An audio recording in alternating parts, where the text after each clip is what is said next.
What if the next world war doesn't start with a declaration, but with a whisper of stealth wings over hostile airspace? In a dramatic revelation that's reigniting tensions across the Middle East and beyond, a US B-2 bomber operation targeting Iran's nuclear infrastructure has come to light. The implications are not just regional, they're global, with the balance of power, non-proliferation efforts, and world peace hanging in the balance. In a TBN Israel report that has captured the attention of global defense analysts, new details emerged about a covert US B-2 bomber mission targeting critical nodes of Iran's nuclear development program. Though the US government has not officially confirmed the operation, sources suggest that precision airstrikes were conducted deep within Iranian territory, potentially hitting enrichment facilities, weapons development labs, or underground bunkers. The legendary B-2 Spirit, a stealth bomber known for its radar evasion and long-range strike capabilities, is believed to have carried out the mission undetected. This isn't just a military feat, it's a strategic message. The mission appears designed to delay Iran's nuclear ambitions without dragging the US into a full-scale war. Yet, the gamble is enormous.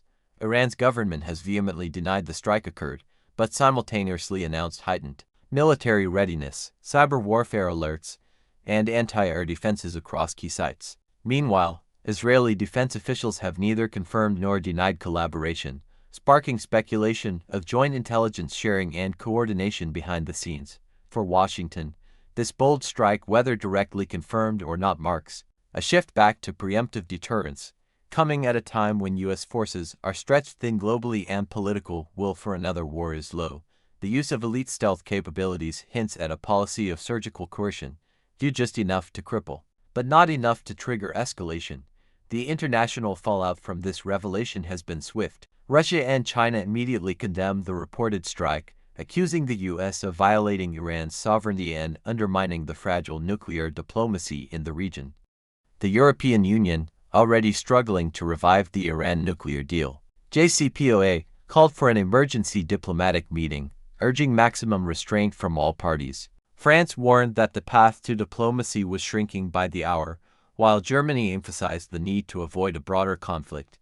Meanwhile, in the Gulf, countries like Saudi Arabia and the UAE, long wary of Iran's regional ambitions, expressed muted approval. However, they also fear potential retaliatory strikes on their own oil infrastructure or shipping lanes. Global oil prices surged immediately after the news broke, with Brent crude climbing over 4% in a single day, reflecting fears of regional disruption. Stock markets across Asia and Europe dipped on renewed instability. In Tel Aviv, Israeli officials stressed that no nuclear-armed Iran can be tolerated, framing the potential B-2 strike as a necessary step in ensuring regional security. U.S. allies in NATO expressed concern over being pulled into yet another Middle East flashpoint, especially as tensions in Ukraine and the Taiwan Strait remain unresolved. This isn't the first time the world has stood on the edge of nuclear tension with Iran. The echoes of Operation Opera in 1981, when Israel bombed Iraq's Syriac nuclear reactor, are loud and clear, but this moment is more complex. Iran's nuclear infrastructure is far more dispersed, fortified, and advanced. Any attack on it, no matter how precise, carries the risk of spiraling into full-scale conflict. Moreover, the humanitarian dimension looms large. Iranian civilians, already reeling under severe economic sanctions, face new fears: instability, military escalation, and international isolation. Human rights groups warn that a sustained military campaign, even covert, could cripple Iran's energy grid, medicine imports, and essential services. The potential for refugee outflows and economic collapse is real and rising. Perhaps the most alarming aspect is the precedent it sets. If diplomatic red lines can be bypassed with stealth and silence, what does that mean for international law? And if preemptive strikes become normalized, what happens when adversaries like North Korea or other nuclear aspirants make their move? Stay tuned, watch the full documentary right after the summary on this channel.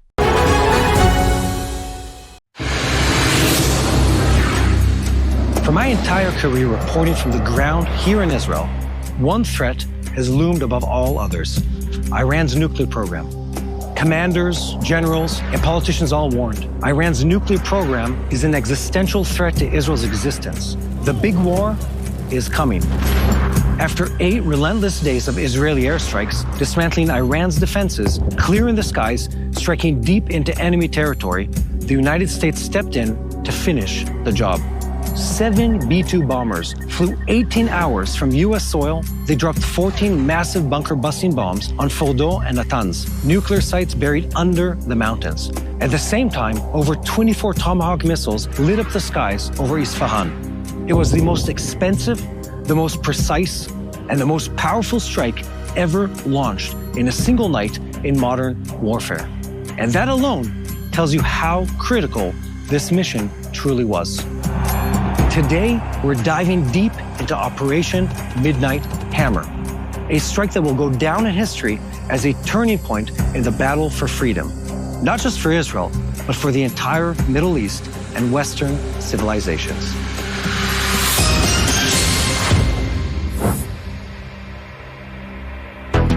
So let me tell you how this operation started. Well, it all started with these 7 B-2 bombers that took off from the US, flying more than 12 hours all the way to the Middle East. They're more than $2 billion a pop, and there's good cause for that. They are massive, strategic, and stealth bombers, the likes of which don't exist in any other army. Many armies have tried to create stealth strategic bombers, and no one has succeeded in the way the US has with the B-2 bombers. But it gets more interesting. These bombers were accompanied by over 125 other aircraft and were flying this mission all together. That means tankers that fuel these aircraft in the air, escort aircraft, intelligence aircraft, all flying together to protect this one mission, dropping the bunker-busting targets. The main point, the crux of this entire attack, the GBU-57 missiles. And this isn't just any missile. Imagine something that weighs over 13 metric tons. And to put that in pounds, we're talking 28,000 pounds each. And the US dropped 14 of these on just 2 facilities. Each one of these can allegedly, or according to foreign press, penetrate over 200 feet underground. And when they do that, they are able to blow a hole that gets deeper and deeper and deeper. It's reported that some of the Fordo facilities were about 90 meters, which is, let's say, 300 feet or so underground. And these bunker bosses, if used in tandem, as in one striking the same spot after the other, can blow a hole and a shockwave that could destroy targets that are hundreds of feet underground under reinforced concrete. So much so that we know that at least some of these targets that were hit are nothing more than a broken crater at this point. The B-2 bombers were accompanied also by a Tomahawk missile attack and many other guided munitions that all punched holes through the defense of the Iranian regime. And this is important because Israel has been carrying out these attacks for over 8 days before the US joined in. The problem is Israel doesn't carry the strategic capabilities that the US does. We don't have the ability to drop bunker busters, we don't have strategic bombers, and we don't have the Tomahawk cruise missiles and all the other munitions that the US just has in a very plentiful way to bring that level of damage and that level of precision to the table at once. It's easy to say that in just one night, in one strike, in 25 minutes of a bombing session, the US caused more damage than multiple days of the Israeli Air Force. Never has another army done something so accurate. Never has another army brought this distance of weaponry in one single flight without a stop. Nothing short of incredible. And the results speak for themselves. The level of coordination, of sophistication, of integrated weapon systems is something only the US Army could carry off. So let me tell you about these B-2 bombers. The B-2 Spirit stealth bomber costs a staggering $2.1 billion per plane. And why is it so expensive? One, the R&D, when you're only manufacturing a handful of these planes, is absolutely bonkers per unit, and that's exactly the case here. Two, this is the cutting edge of cutting edge technology. It's as good and as sophisticated as any system gets. It's the only aircraft that can do what this did in the world. Just to give you the numbers, these aircraft are able to fly completely undetected for a distance of 11,000 kilometers. So that's about 6,500 miles without even fueling. And if you extend that by air refueling, now we're talking a range that they can literally circumnavigate the globe completely blind to radar systems. Not only that, they're not small. they're able to carry 2 of the GBU-57 bombs, each one of which weighs around 30,000 pounds, or let's say 13 metric tons. And they're doing this all quietly, stealthily, and without any single injury. These aircraft entered the Iranian airspace and left it completely undetected, and the Iranians only knew they came once they had blown holes in the ground that can now be detected from space. So what is the GBU-57, the MOP, the Massive Ordnance Penetrator Bomb? These are purpose-built bunker-busting munitions. Most of the weight of these missiles is in the shell, a hardened, large, very rigid structure that's able to penetrate deep into the ground, and only after it's penetrated and still remained intact, it blows up its fuse. Every component on this is specialized. Every component is purpose-built to bring massive destruction to targets deep underground. They weigh about 30,000 pounds each, and they're able to penetrate close to 200 feet of earth, of steel, and of reinforced concrete. And when they do that, they have multiple charges that they're able to blow up, creating an incredible shockwave that goes deep down into the ground, blowing out any bunker or any hollow cavity beneath. When you think about the science behind this and how specialized of a tool this is, it is clear that the US built this system to penetrate exactly these targets. This isn't a new adversary. We've known for a very long time what the Iranians were planning, and the US was ready for this mission when it came down the pipeline.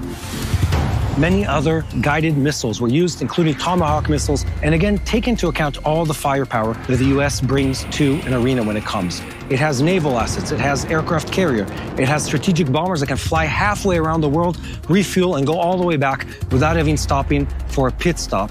It has submarines that can launch cruise missiles. Again, it's a never-ending, or seemingly never-ending, list of munitions, technology, and capability.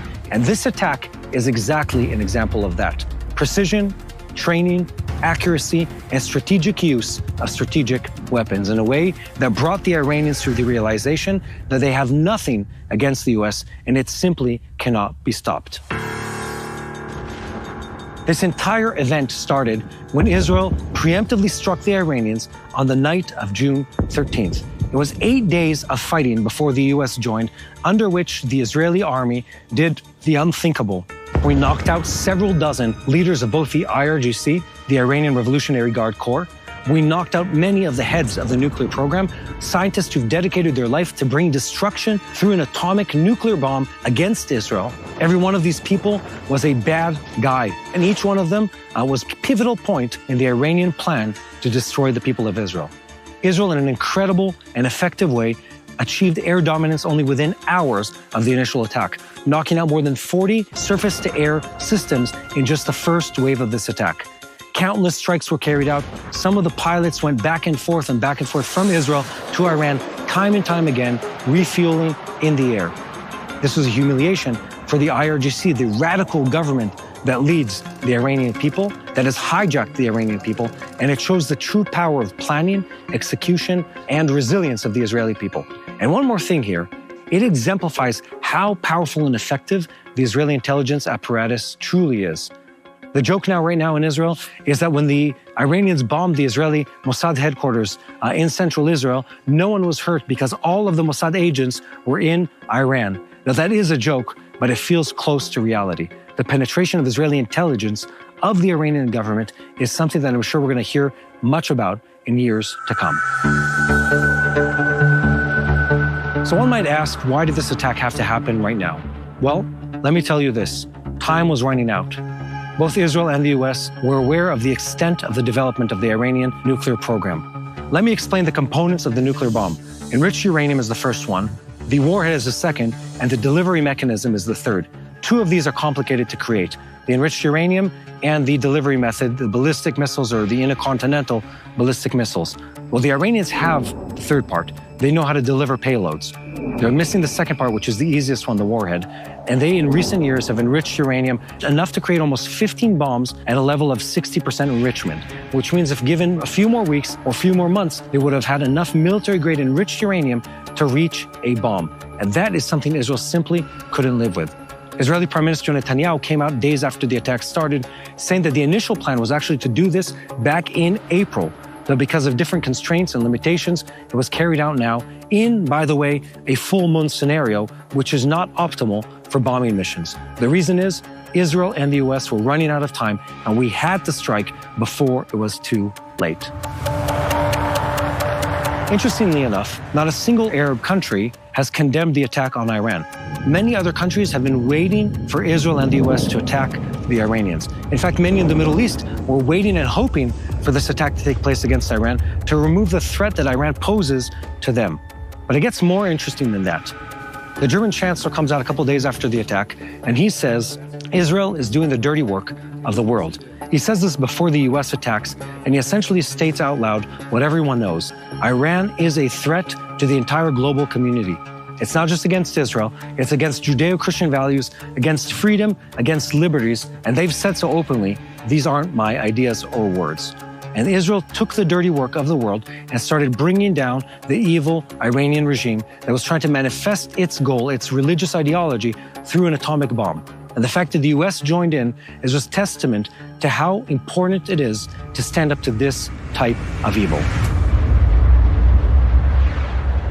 It's interesting to note that only two countries are opposed to the Israeli and American attack on the Iranians, Russia and China. And though other countries called for restraint, which is sort of the automatic, Pavlovian diplomatic response, they're actually going farther to say that they call on the aggression against the Iranians to stop.